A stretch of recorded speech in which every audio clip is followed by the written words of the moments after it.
ఇంకోటి గాయత్రి అనే పేరు వచ్చింది కాబట్టి 24,000 శ్లోకాలకి గాయత్రికి సంబంధం ఉంది. గాయత్రి 24 బీజాక్షరాలకి సంబంధం ఉంది అంటారు.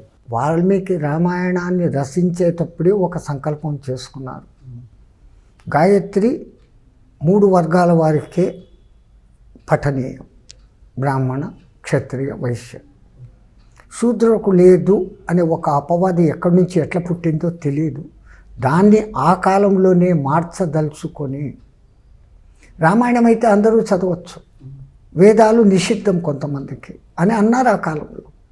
కానీ రామాయణం ఎవరికి నిషిద్ధం కాదు. ఎవరు రామాయణం చదువుతారో వాళ్ళు గాయత్రి ఉచ్చరించినట్లే అన్న ఉద్దేశంతో తన యొక్క ప్రతి ఒక్క 1000 శ్లోకాలకు ఒక్కొక్క అక్షరము వచ్చేటట్లుగా ఆ రామాయణంలో ఈ 24 అక్షరాలను నిక్షిప్తం చేస్తున్నాడు. అక్కడ మీకు మొదలవుతుంది. నారదుడు పరిప్రశ్న వేస్తాడు, ఎవరు లోకములో అందరికన్నా ఉత్తమ 16 షోడశకళ పురుషుడు ఎవడు అని. అక్కడ త అనే మొదటి అక్షరంతో మొదలవుతుంది.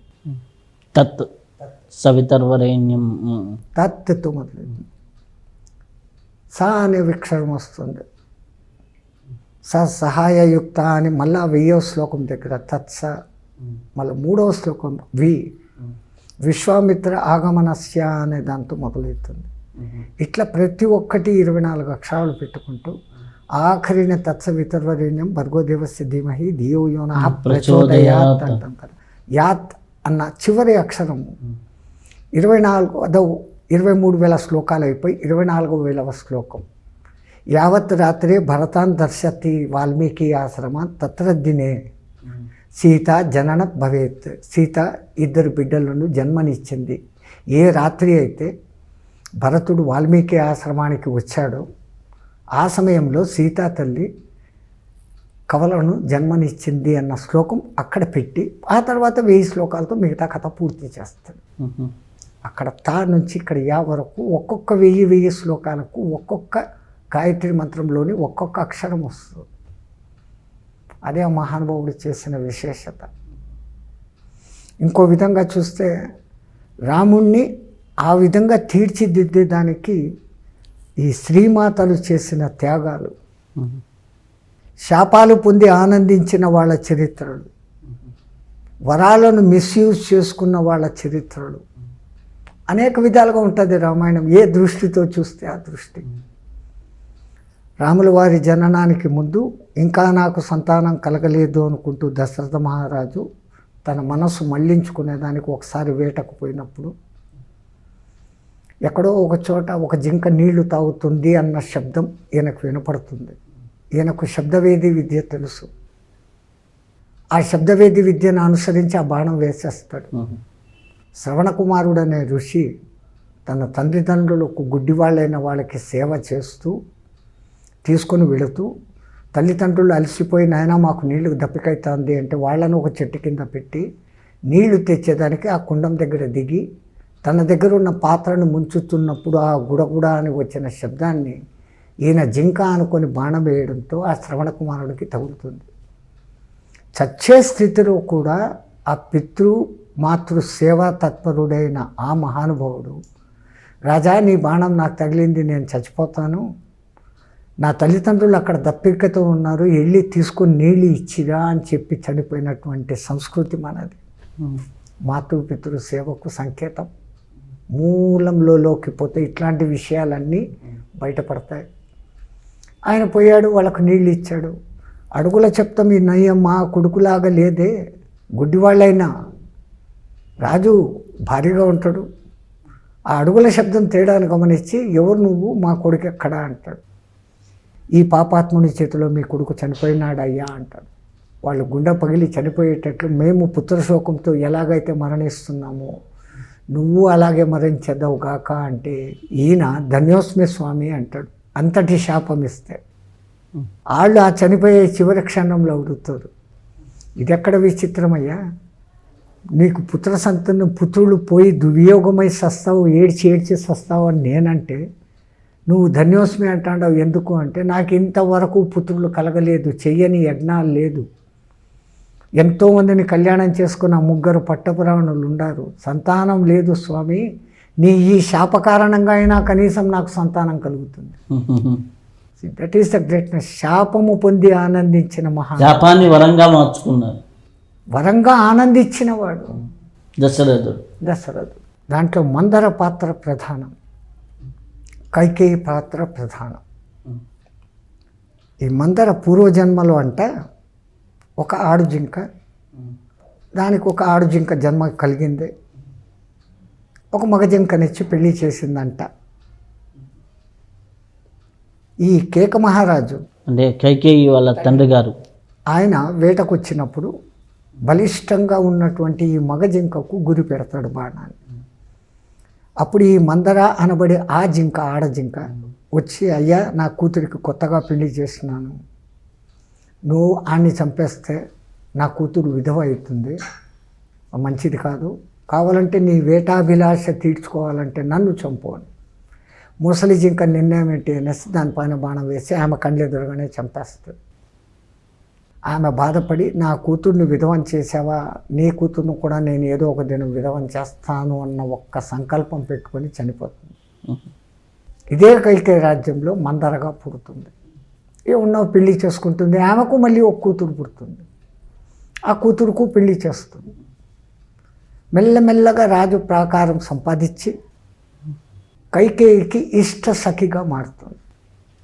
ఇప్పుడైతే యువరాణికి మా అత్తగారు ఇష్ట సఖి అనిందో, ఆమె అల్లుడు గారు కొంచెం రాచరిక కార్యక్రమాల్లో పాలు పంచుకోవడము, తీర్పులు చెప్పడం లాంటి పనులు చేయడం మొదలుపెట్టాడు. కేకేయి మహారాజుకు విషయం తెలిసి, మీ అల్లుడు అడ్డాదిడ్డంగా ప్రవర్తిస్తున్నాడు, జాగ్రత్త చెప్పు, అక్రమ సంపాదన చేస్తున్నాడు, నీ అండ చూసుకొని అని ఆమెను పిలిచి చెప్తాడు. నేను చెప్తాను స్వామి అంటుంది. కానీ అల్లుడు మాట విన్నాడు, అట్లే దుర్మార్గాలు చేస్తుంటాడు. ఇంకా తప్పని పరిస్థితిలో రాజుగారు ఆ అల్లుని తల శరచ్ఛేదనం చేస్తాడు. జింక జన్మలోనూ నా అల్లుని చంపితివి, ఈ జన్మలోనూ నా అల్లుని చంపితివి, నేను సత్యంత లోపల నీ కూతుర్ని విధవం చేస్తాను. అందుకని ఈ కైకేయి ఒకసారి అట్లా వనవిహారం చేస్తూ ఉంటే అక్కడ ఒక ముని తపస్సు చేస్తుంటాడు. ఈడెవడో దొంగ ముని రాజుగారి ప్రాపకం సంపాదించడానికి అడవిలో పోయి తపస్సు చేసుకుండా మన ఉద్యానవనంలో తపస్సు చేస్తున్నాడు, వాడిని ఏదో ఒకటి ఆట పట్టించు అని ఎగదోస్తుంది ఈ మందర కైకేయిని. బాల్యస్థితి 15-16 ఏళ్ల వయసులో ఉన్న ఈమె మాటలకు లోబడిపోయి ఆయన ముఖానికి మట్టి పూస్తుంది, మసి. ఆయనేమో ధ్యాననిష్టలో సమాధిలో ఉన్నాడు కాబట్టి అప్పటికి ఆయనకు ఆ స్పర్శే తెల్లే. వీళ్ళు ఆడుకున్నారు, వెళ్ళిపోయారు, మర్చిపోయారు సంఘటన. ఆయన సాయంత్రం సంధ్యావందనం చేసుకునేకి నదిలోకి వచ్చి నీళ్లు తీసుకుంటున్నప్పుడు తన ముఖం కనపడేది. పట్టరాని ఆవేశంతో, ఎవరైతే నా ముఖానికి ఈ కళంకం ఆపాదించినారో సూర్యచంద్రులు ఉన్నంత వరకు వాళ్ళు కళంకితులైపోతురుగా అని శాపం పెట్టినాడు. మనం కైకను దుర్మార్గురాలు అనుకుంటాం. కౌసల్యమాత ఒకసారి బాలరాముడికి చంకలో పెట్టుకొని అన్నం తినిపిస్తూ ఉండి, నానా చందమామ చూడు అని అన్నం తినిపిస్తూ ఉంటే ఈ బాలరాముడు, అల్లరి రాముడు, నాకు ఆ చంద్రుని చేతికిస్తా అన్నం తింటాను అంటాడు. ఇది ఎక్కడ చేతనవుతుంది, దీన్ని ఎన్ని విధాలుగా మార్చాలని చూసినా బాలరాముడు మొండి చేస్తాడు. ఆ మొండితనాన్ని భరించలేక రాముని ఒక చోట కూర్చోపెట్టేస్తుంది ఈమె కౌసల్య. అప్పుడు కైకేయి దగ్గరకు వచ్చి, నా భర్తుడు లాంటి అందగాడు, నా భర్త సమానుడు, భర్తుడు ఎట్లున్నాడో అట్లే ఉంటాడు రాముడు, రెండు ఒకటే కలర్, ఘన నీల మేఘశ్యాముడు. అక్క, వానికి నేను అన్నం తినిపిస్తానని ఎత్తుకొని చిలికెత్తను పంపించి ఒక వెండి గిన్నెలో పాలు తెప్పించి ఆ గిన్నెలోని పాలలో చంద్రబింబం కనపడేటట్లు చేసి, నాయనా ఇదిగో చంద్రుడిని నీ చేతికి ఇస్తాండాను అని పెట్టి అన్నం తినిపించిన మహాప్రేమమయి కైక. ఆ కళంకిత శాపం కారణము. ఆ తర్వాత సరస్వతీదేవి ఆమె నాలుక మీద కూర్చొని వరాలు అడిగిచ్చింది అని అంటారు. అట్లా ఒక విధంగా మహాత్యాగమై స్త్రీలలో పగ ఎంత స్థాయికి తీసుకుపోతుందో మందర అయితే ఏ కారణము లేకుండానే అపనింద పాలై అపనిందను మౌనంగా భరించిన మహాసాధ్వి కైకేయి. ఇంకా సుమిత్ర విషయం, రామాయణంలో సుమిత్ర గురించి పెద్దగా ఎక్కువ ఉండదు. ఒక్క సందర్భంలో ఆమె యొక్క గ్రేట్నెస్ బయటపడుతుంది. లక్ష్మణస్వామి అడవులకు పోతానమ్మా అన్న వదినలతో పాటి అని అంటే, శబాష్, నాకు 2 కొడుకులు దేవుడు ఇచ్చినందుకు నా జన్మ ధన్యమైంది. రాముణ్ణి దశరథుడు అనుకో, సీతను నేను అనుకో, అడవే అయోధ్య అనుకో, నువ్వు వెళ్ళు. రామ సమానుడైన భరతుడు ఇక్కడ ఉన్నాడు, వానికి సేవ చేసేదానికి నా 2వ కొడుకు ఇక్కడ ఉంటాడు, నువ్వు నిశ్చయంగా నిర్భయంగా వెళ్ళు అని చెప్పగలిగిన తల్లి. కౌసల్యన్న రాముణ్ణి చాలా అడ్డగిచ్చింది. పితృవాక్య పరిపాలన నువ్వు ఇంత అంటావు కదా, మాతృవాక్య పరిపాలన కూడా చేయాలి కదా, నేను తల్లిగా శాసిస్తున్నాను, నువ్వు పోయేకి వీలు లేదు అన్నట్టే. అమ్మాయి ఇక్కడ పితృవాక్య పరిపాలన ఒక్కటే కాదు, ఆయన సర్వం సహా చక్రవర్తి రాజు దేశానికి. భరతుడు రాజ్యాన్ని పరిపాలిస్తాడు, నువ్వు వన రాజ్యాన్ని పరిపాలించు అని నాకు తన నోటితో అన్నాడు. ఆయన మాట నేను పాటించి తీరాల రాజుగా. పితృవాక్య పరిపాలనే కాదు అన్నటువంటి రాజనీతి దురంధరుడు శ్రీరామచంద్రుడు. ఇంకా లోతుకు పోతే శబరి ఎక్కడో మతంగముని ఆశ్రమానికి ఒకసారి అలా వచ్చి చూసి, ఆ ఆశ్రమ వాతావరణానికి, ఆ తపశ్శక్తికి, శత్రుపక్షవంతమైనటువంటి జంతువులన్నీ కలిసిమెలిసి అక్కడ ఉండటము, పాము ముంగేసలు ఆడుకోవటము, పులి మేకలు ఆటలాడుకోవడం, జింకలు ఆటలాడుకోవడము చూసి ఆకర్షితమై మునివాటికలోకి ప్రవేశించలేక వాళ్లకు నిరంతరం సేవ చేయాలనే భావనతో బ్రహ్మముహూర్తంలోనే లేచి వాళ్ళు వెళ్ళే మార్గంలో రాళ్ళు కంటకాలన్నీ తొలగిస్తూ నది వరకు, ఆ తర్వాత వాళ్ళకు కావలసిన పూలు పండ్లు అన్నీ ఒకచోట కుప్పగా పెట్టేసి సేవలు చేస్తూ ఉండేది. సర్వద్రష్ట అయినటువంటి ఆ మతంగముని చూశాడు ఈ విషయాలన్నీ. అమ్మా, నీవు ఇంతటి భావనతో చేస్తున్నావు, ఇంకొంతకాలంలో ఈ మార్గంలోనే శ్రీరామచంద్రుడు వస్తాడు అని వయసులో ఉన్నప్పుడు ఆమెకు చెప్పాడు. అంతే, ఒక్క మాటే. ఆయన ఆశ్రమం వదిలేసి వెళ్ళిపోయాడు. ఈమె మట్టుకు ఆ రామదర్శనం కోసం అక్కడే ఎదురు చూసి ఉండింది. ఆ రామదర్శనం పొంది తన ఆత్మను ఆయనలో కలిపేసుకునింది. కలిపే ముందర రామునికి మళ్ళీ మార్గనిర్దేశనం, డైరెక్షన్. శ్రీలే రామునికి మార్గనిర్దేశం చేశానని చెప్పాను కదా. అయ్యా, నువ్వు ఇక్కడి నుంచి కిష్కింద వైపు పో, నీకు ప్రయోజనం కలుగుతుంది అని డైరెక్షన్ ఇచ్చాను. ఆమె డైరెక్షన్తోనే వీళ్ళు కిష్కింద దిక్కుకుపోయారు. సో రామాయణ కథను మలుపులు తిప్పే దాంట్లో స్త్రీల పాత్ర అమోఘంగా ఉంటుంది. ఓ చోట కైకేయి, మందర, ఈమె శబరి. సో వాళ్ళు అడవిలోకి పోగలరు. మూలకారకుడు ఒక విధంగా వశిష్ఠుడు. దశరథ మహారాజు ఒకసారి ప్రజలంతా రాముడే రాజు కావాలని కోరుకుంటున్నారు గురువర్య, రేపు పొద్దున ఒక ముహూర్తం చూడు, రాముడి సింహాసనం మీద కూర్చోపెడతాను అంటాడు. ఇక్కడ రాజు యొక్క అహంకారం బయటపడుతుంది. గురువును అడిగే విధానం అది కాదు.